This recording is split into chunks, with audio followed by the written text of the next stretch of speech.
There's simply no debate when it comes to who's the greatest wide receiver of all time. It's Jerry Rice, the NFL's all-time leader in receptions, receiving yards, and receiving touchdowns. Players don't get more legendary than Jerry Rice. But while Rice was an absolute force from the outset of his NFL career, his transformation from an all-time great into a legend arguably began at Super Bowl XXIII, when he turned in the most extraordinary performance by a wide receiver in the game's history.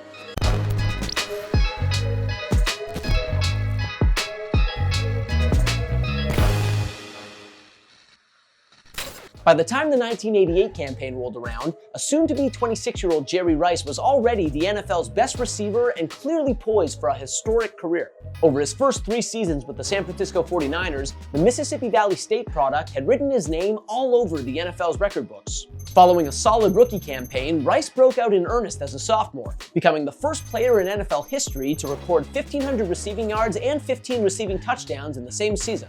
Then, in his third NFL season, Rice took home Offensive Player of the Year honors after setting a new single-season record with 22 receiving touchdowns. In just 12 games, I might add. His chemistry with Hall of Fame quarterback Joe Montana was otherworldly, and the guy was basically uncoverable. No player, in fact, racked up more receiving yards and receiving touchdowns in their first 3 NFL seasons than Rice until Randy Moss came along.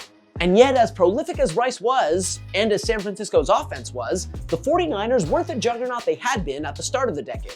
After winning Super Bowl titles in both 1981 and 1984, a run that positioned Montana to go down as one of the greatest quarterbacks ever, the 49ers fell flat in the early years of Rice's career. From 85 through 87, despite Rice's outsized contributions and despite averaging 11 wins per season, the 49ers never made it back to the NFC Championship game, let alone the Super Bowl. In fact, the 49ers didn't win a single playoff game during that span, and their ouster in the 87 divisional round against the 8-7 Minnesota Vikings, after finishing with the NFL's best record at 13-2, remains one of the great postseason upsets of all time. And as the 88 season unfolded, it looked like the 49ers were headed even further into the doldrums. San Francisco had dropped off on both sides of the ball, and Rice, the focal point of their offense, suffered an early season ankle injury that hampered him all year long. As a result, 2 months into the season, the 49ers were 6-5 and mired in 3rd place in the NFC West. Their 5-year playoff streak was in jeopardy. Ultimately, however, the 49ers managed to avoid disaster, thanks in no small part to Rice. The 49ers won 4 of their final 5 games that season to claw their way to an improbable division title, with a hobbled Rice catching 4 touchdown passes and averaging almost 90 receiving yards per game over that pivotal season-saving stretch. And all told, even with his bothersome ankle, Rice still racked up more than 1,300 receiving yards for the season while averaging a career-best 20.4 yards per reception. And if there was any concern over how Rice would hold up in the playoffs, he swiftly put those fears to bed. In San Francisco's divisional round rematch against the Vikings, Rice caught 3 touchdown passes as the 49ers exacted their revenge. Then, in the NFC Championship game, Rice absolutely tormented the Chicago Bears, making 2 massive touchdown grabs while accounting for 133 receiving yards in a commanding 49ers victory. This 49ers team that was on the ropes in November was now 1 win away from a Super Bowl title, and the reason why was abundantly clear: Jerry Rice. But as sensational as he had been through San Francisco's first 2 playoff games, Rice saved his best performance for last, turning in a historic showing in Super Bowl XXIII that became one of the pillars of his unparalleled legacy. Now, the 49ers' opponent in Super Bowl XXIII, the Cincinnati Bengals, were known for their offense, which was the best in the NFL. But their pass defense was highly respectable too. The 12-4 Bengals ranked in the top 10 in the league in yards allowed per pass attempt, interception rate, and opponent's QB rating. On paper, at least, they seemed capable of containing Rice, who, by the way, aggravated his ankle injury in the lead-up to the game. In reality, though, Rice flummoxed the Bengals' defense, literally from the first snap of the game. On the first play from scrimmage at Miami's Joe Robbie Stadium, it was Rice who got the ball, albeit in unusual fashion. Reverse to Rice, and he's hit at the 32-yard line, a gain of about 5 or 6. Cincinnati should have known then and there that Montana and the 49ers were going to feed their star wide receiver all night long, which they did, and Rice responded with aplomb. In fact, his second catch of the night looked like this. Montana to Rice, one-handed catch, oh my, is it inbounds?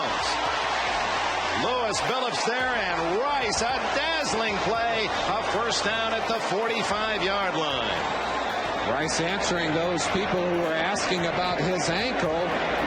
Bill Walsh held Rice out of practice 2 days earlier in this week. Injured ankle. Some said smokescreen. Well, perhaps so. Rice already an effective receiver, but he didn't catch that with his ankle. What a grab. Incredible. And 3 plays later, Rice was at it again. Montana has had all kinds of time to throw the football.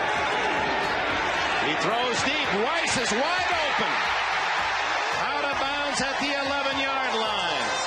The big playmaker was making big plays, and yet San Francisco's offense wasn't able to capitalize. Believe it or not, the 49ers offense mustered only a single field goal through the first 2 quarters, and the game adjourned for halftime with the score tied at 3-3. Not exactly a barn burner. Yet.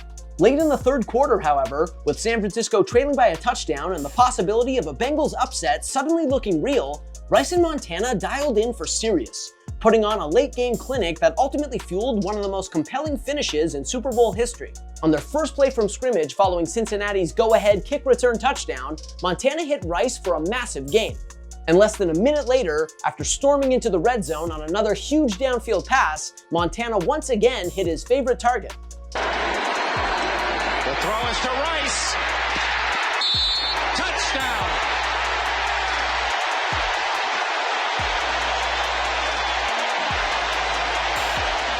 Tie game. But Rice wasn't finished. Not by a long shot. On the 49ers' very next offensive play, after forcing a Bengals punt, Rice delivered his longest catch of the night. At the 18-yard line, 13-all the score 11 minutes ago. Montana going for the big bomb to Rice. What a catch by Rice! Unbelievable again. Earlier in the week, when there was talk of an injury to Rice's ankle, I think Lewis Phillips was probably the happiest guy in Miami. But the story was not true. There's a man who doesn't have a sore ankle. At least he's running like a man with 2 healthy ankles. Phillips with his hands full, and Rice, again, the amazing play. Human highlight film. Human highlight film indeed. But he still wasn't finished. See, the 49ers came up empty on that drive. Missed field goal. And on the ensuing possession, the Bengals ate more than 5 minutes off the clock before taking a 16-13 lead on a 40-yard Jim Breach field goal. Suddenly, there were less than 4 minutes to go in regulation and the 49ers found themselves trailing. Was this going to be their worst, most excruciating playoff disappointment yet? The latest in a growing list of postseason flameouts? Of course not. They had Jerry Rice.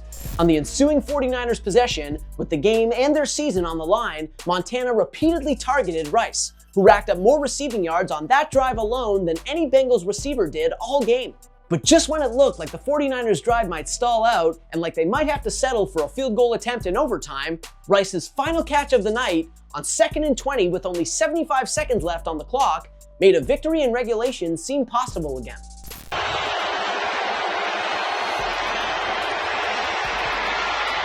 Montana to Rice. He's in the clear. What a day for Rice. What a day for Rice, who had thrust the 49ers into the red zone. 2 plays later, San Francisco was on top.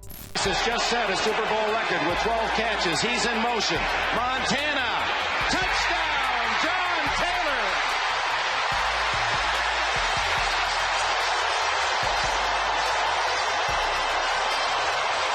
And that was that. Although the Bengals did get the ball back once more, their desperate last-ditch effort went for naught. The 49ers were Super Bowl champions once again. And while nobody knew it at the time, San Francisco had just launched the unofficial second chapter of a dynastic run that stretched from the early 80s into the mid-1990s and produced 5 Super Bowl titles. Now, to be clear, Super Bowl MVP honors could have certainly gone to Montana, who threw for 357 yards and a pair of touchdowns to improve to 3-0 for his career in the Super Bowl. Instead, however, that honor went to Rice, whose performance in his first trip to the Super Bowl was simply extraordinary. That night, Rice tied the then Super Bowl record for receptions with 11 and shattered the record for receiving yards with 215. More than 35 years later, that record still stands. In fact, no player since has come within 50 yards of that record. And Rice also still holds the record for yards from scrimmage in a Super Bowl with 220. No player this century has come even close to that mark. Bottom line, he really earned that Super Bowl MVP trophy, which made him at the time just the 3rd wide receiver to win the honor. And here's the really insane part. If you told me that this wasn't even Rice's best Super Bowl performance, I wouldn't argue with you. The very next year, in the 49ers shellacking of the Denver Broncos, Rice caught 3 touchdown passes and racked up 148 receiving yards. He's a legend for a reason. But it's fair to say that he started carving out his singular place in football's annals, his undisputed GOAT wide receiver status, in Super Bowl XXIII, the night he became a champion and a part of history. Thanks for watching. If you like this video and want to see more content like this, hit that subscribe button.